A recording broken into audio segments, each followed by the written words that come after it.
Good morning, guys. Just an update video from me on some things that I'm documenting. So as I mentioned before, I made the move over to Colombia. I've been to Colombia before 4 years ago, just to give some background information. Before I was in the OnlyFans business, I was out here and then COVID started and I flew back over to Georgia. And Colombia for me is like a really ideal location to run an OnlyFans business, just to be completely honest. When I was out here 4 years ago, webcam was huge, and that is what like a lot of the girls were doing out here. So I think there was also a bit of a misconception. People thought that I was in Georgia to run an OnlyFans agency, and that was never the case. And I've even had people reaching out to me saying that they're flying over to Georgia. They want to register a company in Georgia and set up an OnlyFans business there. Georgia is a completely wrong country to do that in. It's quite a religious country. Georgian models aren't even supported by OnlyFans. The benefits of Georgia are the tax benefits and also the fact that you have access to cheap labor. So I was out in Georgia way before I was in like the OnlyFans industry, running these like large-scale social media companies to take advantage of taxes and cheap labor, basically. And I think people thought that I was in Georgia because it's a great place to run an OnlyFans business, and it's not. It's probably one of the worst places that you could choose. And so I know Georgia very well, by the way. I do love Georgia. I lived out there for 5 years. I have property out there. I have like a company there still with 30 employees, even though I'm in the process of scaling down. However, it's just not the right place. There's much better places in the world to open an OnlyFans business. So also it was winter, so I thought, okay, let me fly out to Colombia again, because I do like it here and I know people here already. And I would say this is probably the ideal location for someone to open an OnlyFans business, as long as you're open to working with Latina models. Of course, if you prefer to work with like the influencer style girls, you're going to be much better off located in LA, Miami, London, a major city somewhere. But out here is really quite a unique position to be in. For a number of reasons. One, it is a very, very sexually open country, which of course is great. The fact that pretty much every girl is open to doing OnlyFans makes it very easy to recruit models. The difficulty is finding models who speak English. You can literally go out up to girls on the street and almost pitch them OnlyFans, or the first time you've met them. Bearing in mind, I speak no Spanish whatsoever. I can still get away with it. I've been out on dates with girls on Tinder, and I would just mention I'm in the OnlyFans business, and straight away they're interested. They're giving referrals of their friends who want to do OnlyFans. Like, it's really super easy to find girls. Just to be transparent, I'm not actually doing recruitment myself. I'm doing partnerships with guys who speak Spanish, and they're referring models over to me because I'm just trying to recruit at scale, and quite simply I've not got time to do everything. I also don't speak Spanish, so it's much easier to have like a Spanish speaking agency to handle kind of all the recruitment logistics and simply refer models over to me. Point number 2 is probably the biggest one, is that you can find staff here who have experience working within the sex industry, often not within OnlyFans, but often you will find them within webcam. So again, just by going out and meeting people, just by coincidence, I met a girl who worked at a webcam studio. She had experience managing 20 models, and these are kind of like the perfect hires to bring into an OnlyFans agency, to have someone who's already like fully trained, who has experience managing the girls, who has worked very closely with the girls, who knows how to motivate and kind of get the most out of the webcam models. I think that just translates very well across to OnlyFans. And the fact that you can hire people fully trained and with these types of skill sets for like pretty low salaries. I mean, we pay very, very well for Colombia. It's very good salary for us as a company, and they're also happy because they make good money. Just to have access to a workforce that is already trained and has experience in this industry, I think it's like highly beneficial, and it's very, very concentrated as well. Just to be in like such a small area, like you can generally find people who have experience within OnlyFans, but you're often hiring them remotely, right? You'll end up having very distributed teams, like spread across the world, with people who have experience in these different areas. And that's fine. However, I do really like that you can build something like in person here, manage a team in-house, and find people with experience in this industry. I don't know of any other countries that have such kind of a dense population of webcam studios and things like that, but I'm sure that there's other places in the world. Romania actually would be one as well. Romania as well, I think, would be a really easy place to find girls with experience in webcam, and then also find people who have experience managing models within the webcam industry. And by the way, I have said this before, I'll just repeat it again though, I love working with girls who come from a background who've worked in webcam before. They're very hardworking, they know what's expected of them, they have experience in the industry, and OnlyFans is often easier to do than webcam is, so it's kind of a relief for them to be in this space. It's a little bit more hands-off as well. So they're generally very, very happy to join an OnlyFans agency. You can work together with them for a very long time, particularly if they've worked in webcam for 3 or 4 years. They're some of my favorite models to work with due to their experience in the industry. And then to go on to the next point is, out here you are able to pay models a salary.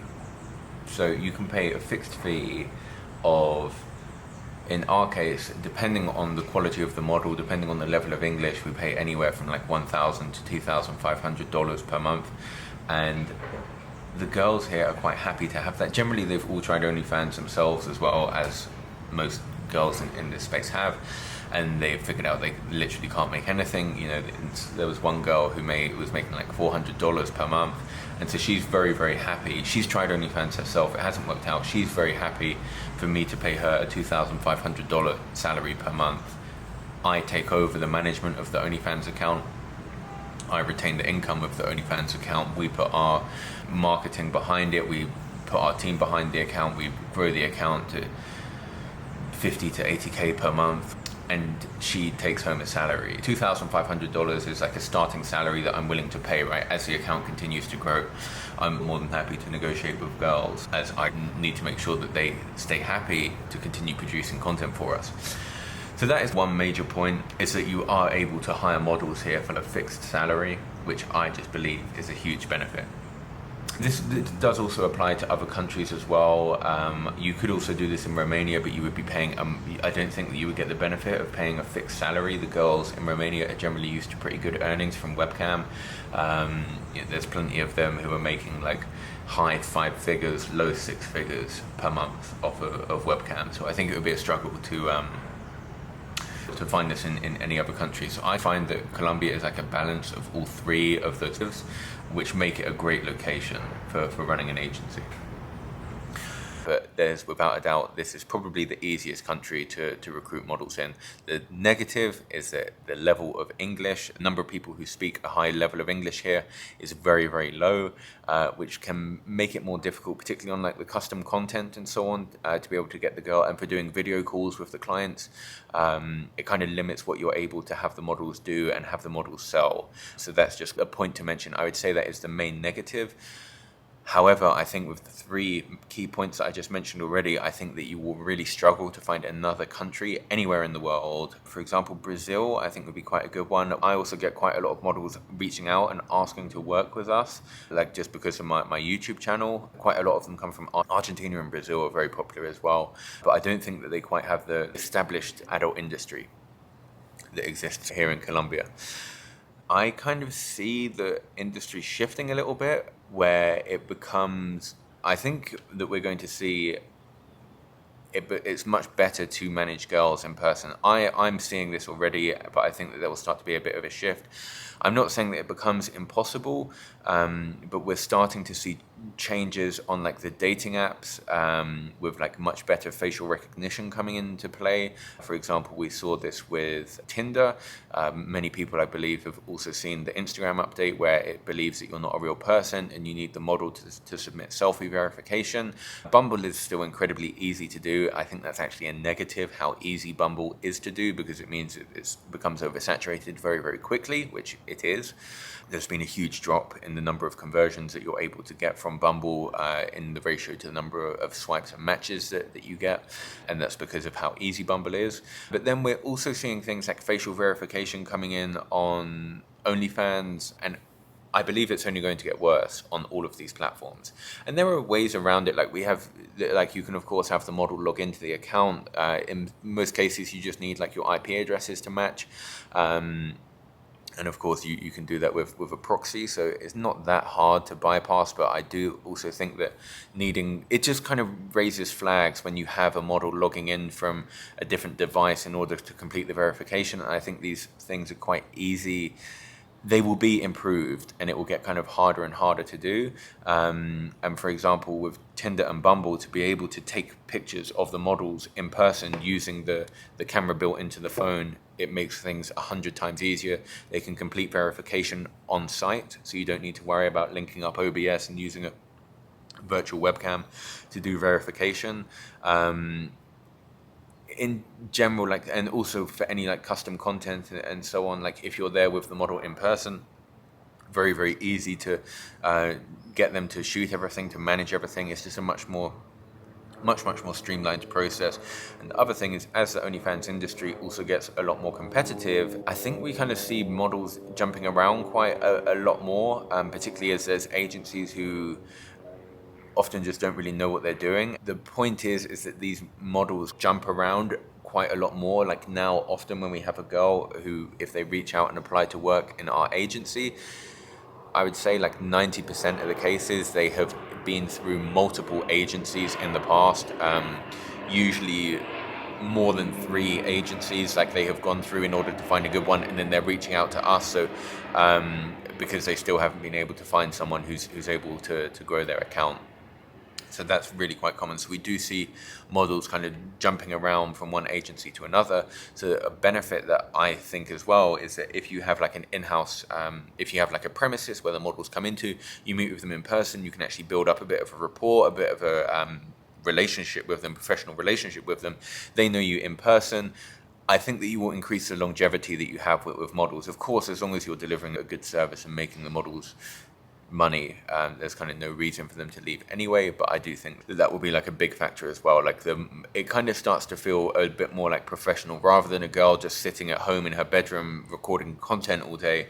If you can make like a bit of a studio and turn it into more of like an actual job, like an experience, I think it's going to have a positive impact on how happy the girls are at your agency and how long they stay with your company, which overall is like the main goal anyway.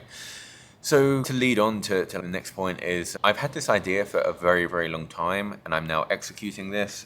What's today? 10th of December. So I am moving into a new villa that I've rented, like swimming pool, jacuzzi. I'll give a tour of the villa later on. Like swimming pool, jacuzzi, basketball court, gym. It can house like 16 people, like 24/7 security, like literally everything. So I've had this idea for a long time, and I've mentioned it before in the group, and I think it's a very good idea, and I've just decided to go ahead and implement it. Like the time is kind of right for me, and I saw this villa, which is kind of like a content house, like what you see in the US with all the influencers and YouTubers living together. I just saw this place, and I just thought, you know what, let me just book it. I've taken it for 10 days, and I'm literally going in. It's essentially an MVP. I've got models ready and more who are interested to start as well. And I'm just going to put this together and see if I can get this to be successful. It could turn into a total mess, or it could be extremely successful. So the idea is models are going to come in and they're going to work daily shifts. Again, the villa is set up to be a very easy way for them to produce content. I'm happy for them to essentially do whatever they want within the villa, as long as they are producing content. So that can be Instagram posts, it can be Instagram stories, it can be Reddit. Any form of like content creation is their responsibility whilst they're in there. So they are able to use all facilities within the location, as long as they are producing some form of content that I can use for promotion.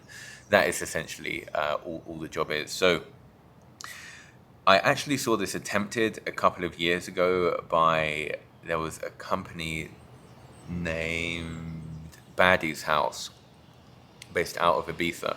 And I saw a YouTube video of this where they rented a villa in Ibiza. I don't know how much they were spending, but it was a very nice villa, swimming pool, everything kind of there. And they had six girls, I think it was.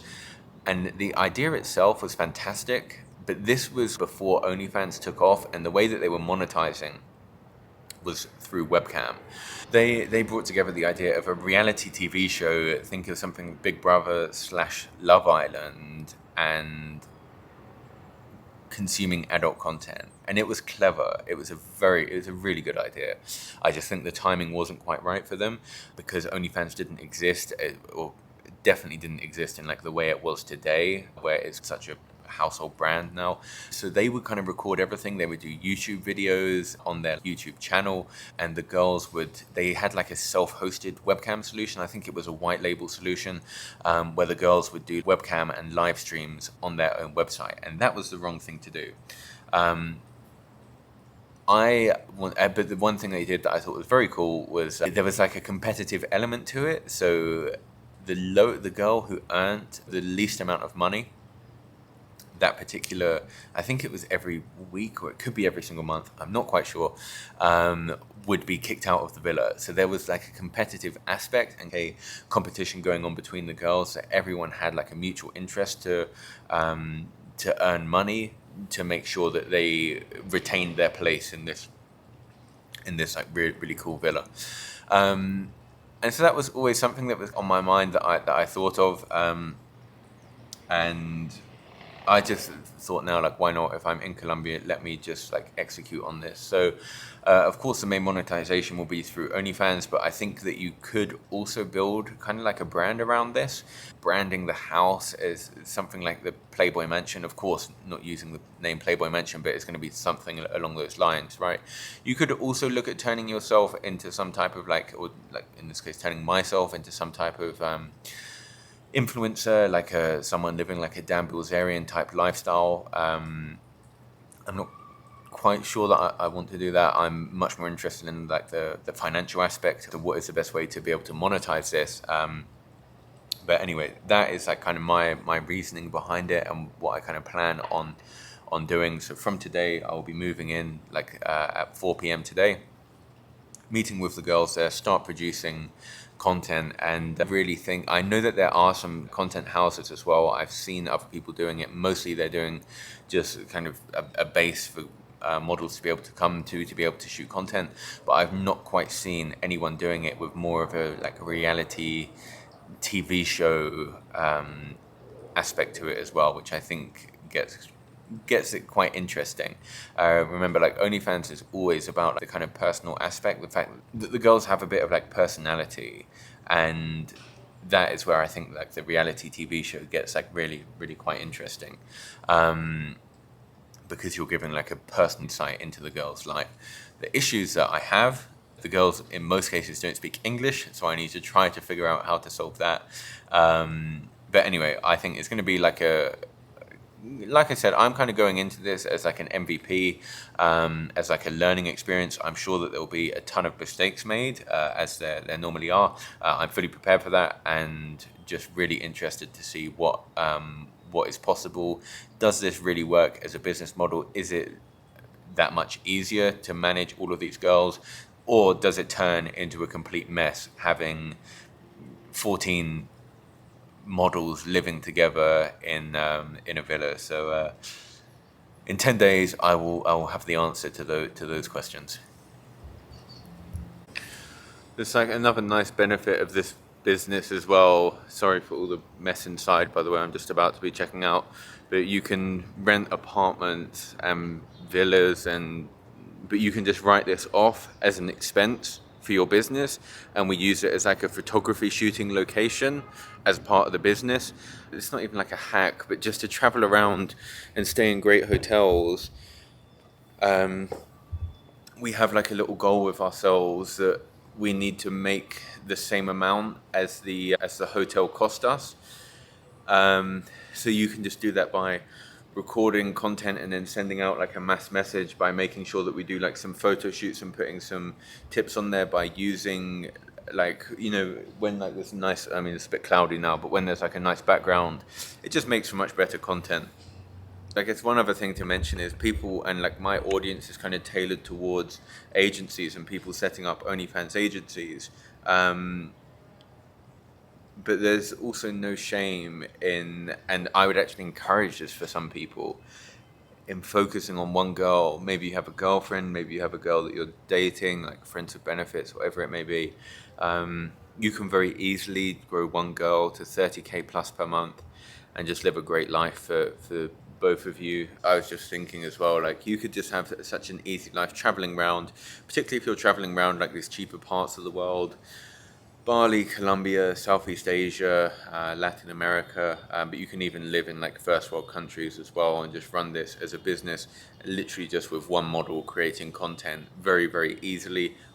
Everywhere that you stay at, you can write off as an expense. You also have an excuse to live like a great life and book like great apartments and hotels just to live at, to do photo shoots, because it will just make for much better content. And I think most people, I don't know, like particularly with like the new people who join the group and kind of start out, instead of them focusing on like one girl, they will focus on, let me get 5 girls or 10 girls before you even have any processes or anything laid out.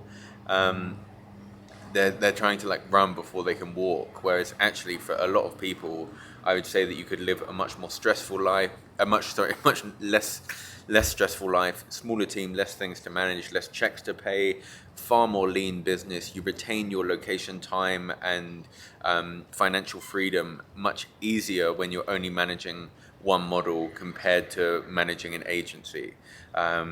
And you still have huge earning potentials of growing models to like 6 figures per month. The only thing that I would say is if you are traveling, and I definitely noticed this, like I said, like if I'm traveling around with my girlfriend, because we have been traveling kind of every day that she's not working, it will cost us usually between like $2,000 to $3,000 per day. Like there was a few days where she's feeling sick, and then we're changing locations and changing hotels and so on. So yeah, that is definitely like something to mention. But if you're really looking for time, location independence, and like financial freedom, OnlyFans, managing on a small scale, I would say is like a fast track way to get there. Definitely much easier to do this than some of the options that I did when I started out my career. So there's something that I would highlight you to is that like all of this, everything can just be written off as an expense. Through your company, which is like a huge benefit as well. So like in this villa that I'll be staying at in the next few days, in this like apartment that I'm in now, it's all just written off and is tax deductible. So just another little trick for you to remember whenever you're running your OnlyFans business. So unfortunately we have arrived at the villa. The villa itself isn't bad. It's actually quite a cool, a little bit like hipster place to record from.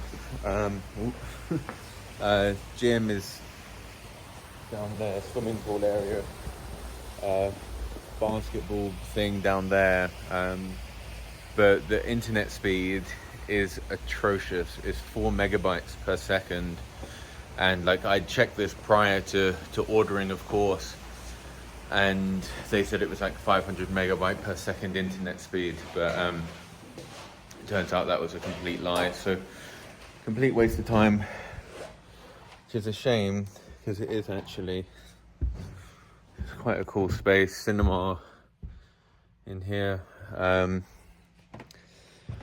But yeah, now it's back to the drawing board, finding a new location, and it puts us at like a bit of a disadvantage as well, because now I have to book like a last minute place, and it's kind of hard to find places like this. And yeah, like I said, it's a little bit sad. I really feel that it kind of had like huge, it had a lot of potential. This really could be a good place, but like, and also as soon as you step outside, there's no Wi-Fi connection at all. So there's literally just no chance in making it happen. So yeah, I will update you when we find a new location. So I just thought I'd record like I guess a final debrief of how the actual project went, and it definitely didn't go to plan. I think it's safe to put it that way. What actually happened was, so I found this great villa, and I just sort of thought that I would take a shot on it. I'd had this idea for a while. This villa presented itself on Airbnb. It was available for like 25k per month. on Airbnb, so I know that like I could most likely negotiate that down by quite a significant amount once I met with them in person and offered them like a long-term rental agreement. And it had, on paper, it kind of had everything needed, and I spoke to them beforehand to like check out the logistics. Someone was already staying in the apartment, so I couldn't actually physically go and check, and they wouldn't reserve it for me. So I hastily made a reservation just so that I didn't miss out on the on the villa.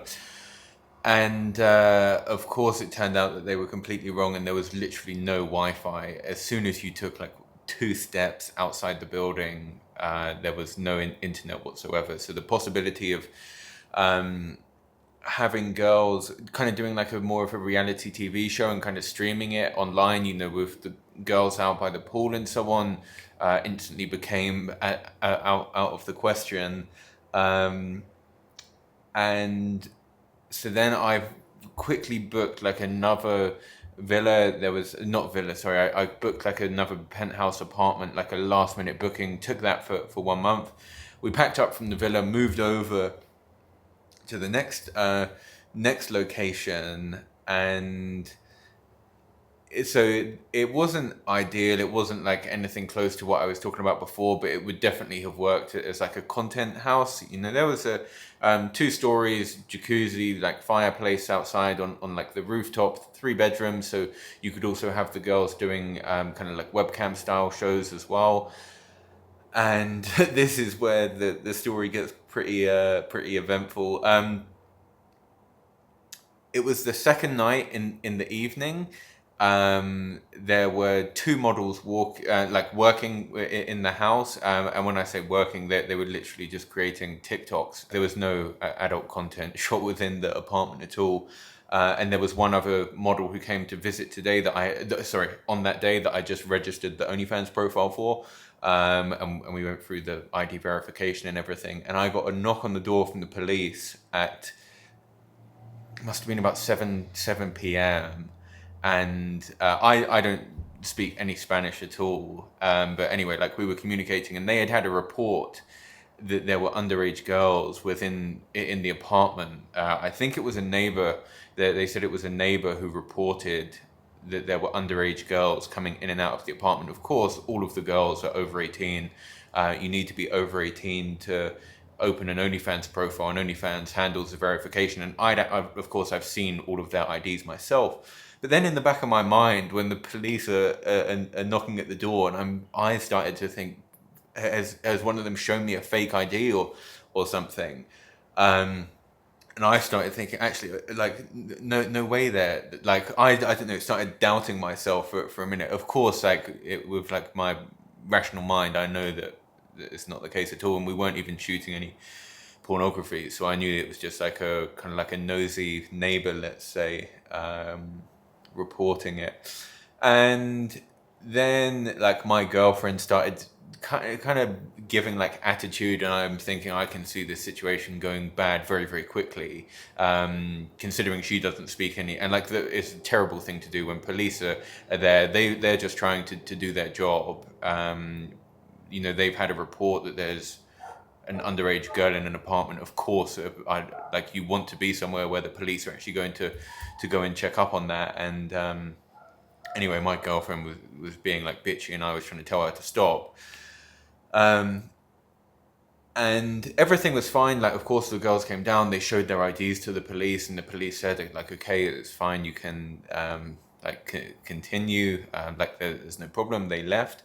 And then about an hour and a half later, about an hour later, perhaps, like, the door, I got a knock on the door again, and this time it was the apartment owner who had a report that the police had shown up, and he had been told by the security. Of course, we'd just proven that the girls are under 18, because I wasn't over 18, sorry.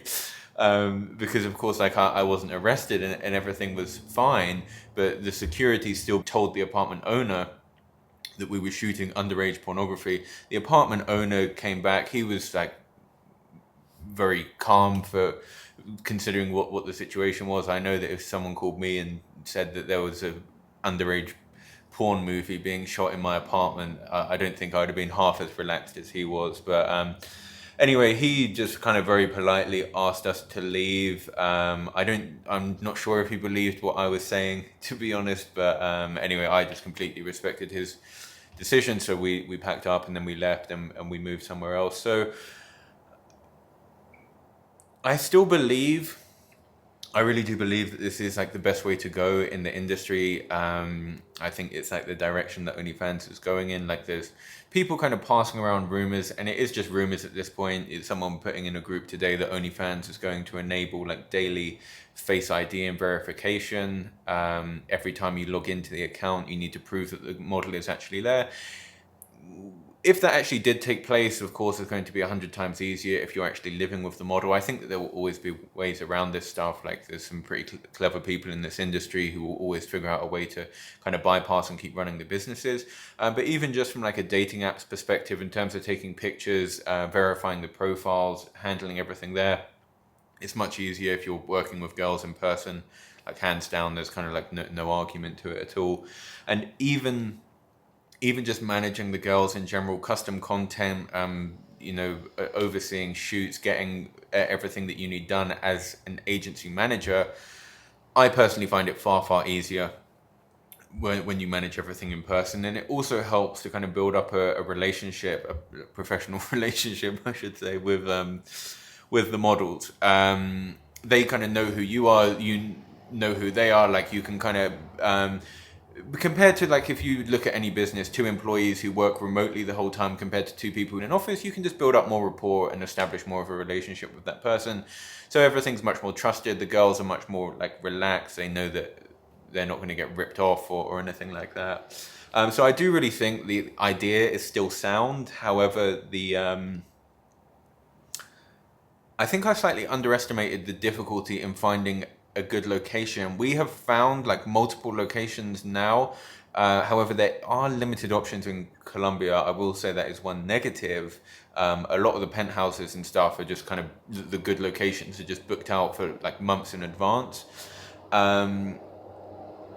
And then from like the logistical point of view, like you need a very, very good internet connection. If you can imagine having 16 models all connected, several of them doing streaming and having like webcam streaming going on, you need a good internet connection kind of throughout the whole property. You need to look at like the security aspect, and you need a property that is willing to agree to you essentially running an OnlyFans house. I think it's better to agree to that up front. So I was kind of very I told the Airbnbs what we were doing. Like in the case of the villa that we were going to be, and they were fine with it, as long as there was no pornography content shot on the site as well, which would have been absolutely fine for us. Yeah, but anyway, it was an eventful few days. It's the first time, and hopefully the last time, that I was accused of directing a underage pornography scene. So yeah, it was a funny few days. I think we can safely put the experiment down as a failure from multiple angles. Like I tried to kind of recover it and move into that second location, like I said, and everything was kind of going well. We had one full day there where the models were shooting content. We had all the profiles verified. Everything was good, yeah. And then the following evening, it all went completely downhill pretty quickly. So I think it just needs a location really that is ideal. That is the issue that we really ran into. It needs a location that agrees for you to shoot the type of content, have a load of models running around all day, and have a good internet connection, and kind of like you want to be in a location as well where you have access to solid infrastructure in terms of access to SIM cards and access to phones as well. They were kind of my key lessons, which potentially, I was thinking this earlier, it's quite ironic, but it actually puts down some locations like the US and also the UK in quite high standing. to run a place like this, because, and also corruption in some places like this as well. I think to make a lot of noise in some of these countries and attract a lot of attention in some of these countries in Eastern Europe, and like Colombia, it's not necessarily the type of attention that you want, let's say, and you need kind of the right connections and to know the right people, to be able to run everything smoothly, let's say. But yeah, so that kind of leads on to my point that, you know, the US and the UK could potentially be like very good places to run this out of. Again, like I'm not disregarding like Colombia as a country anyway. With so much kind of prostitution and sex work that goes on here, I think it actually makes people a lot more sensitive to kind of what is going on locally, which is why like the neighbor called the police when there were girls coming in and out all day, like that I think they assumed that we were running some type of brothel. So yeah, that's just kind of like something to be aware of. So I would say I didn't even really get to give this like a proper go, to be honest, but I thought that I would, like, I recorded before like the idea, which I still think is perfectly sound and very I think is a good route to go. My first attempt, I 100% will put down as a failure, but yeah, they're kind of like the lessons that I learned, and I will definitely have a go at putting this type of thing together again. The models were also a little quite upset when like I just said to them, look, just work from home. And one of them wasn't actually, she was happy to save money on the Uber fees. But despite, yeah, they make good money here. But the other ones kind of they said that they preferred to be able to work with us, like with myself, kind of overseeing everything for when they had questions. Like they could also go around the apartment, and it was like a much better, a much better scene to shoot from than their bedroom at home. But anyway, that's the situation that we're in. So yeah, I was quite busy like with all of this over the past few days. So I'm going through and like catching up on quite a few things now.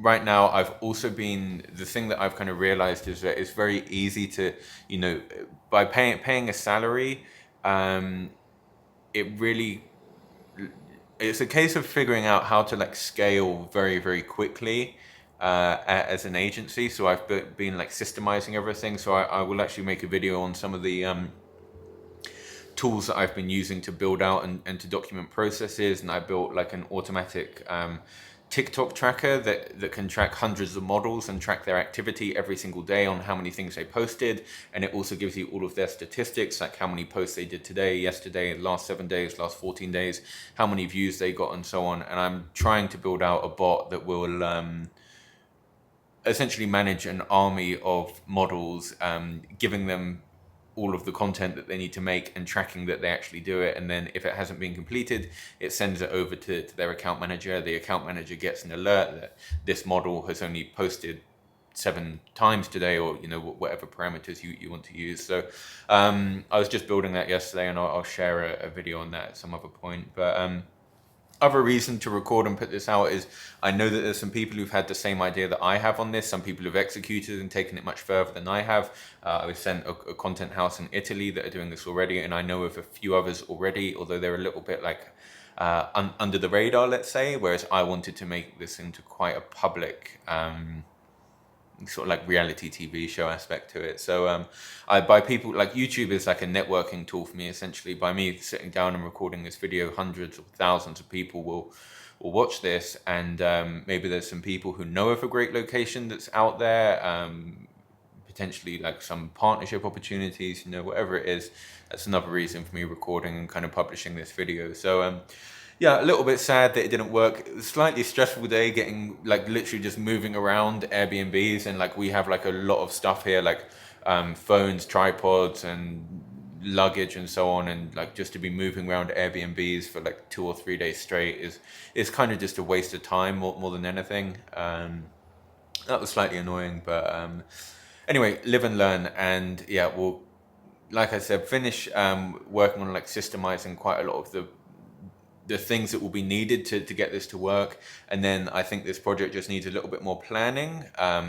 like I said, I just saw like the property pop up on my Airbnb feed, and I just thought that's perfect. Like, and I am someone who kind of believes in if you see an opportunity, just kind of go for it and figure it out along the way, which doesn't always work out as you see in this scenario. But anyway, yeah, thank you so much for watching. I hope it was, despite my failure, I hope it was insightful and yeah, shared some lessons.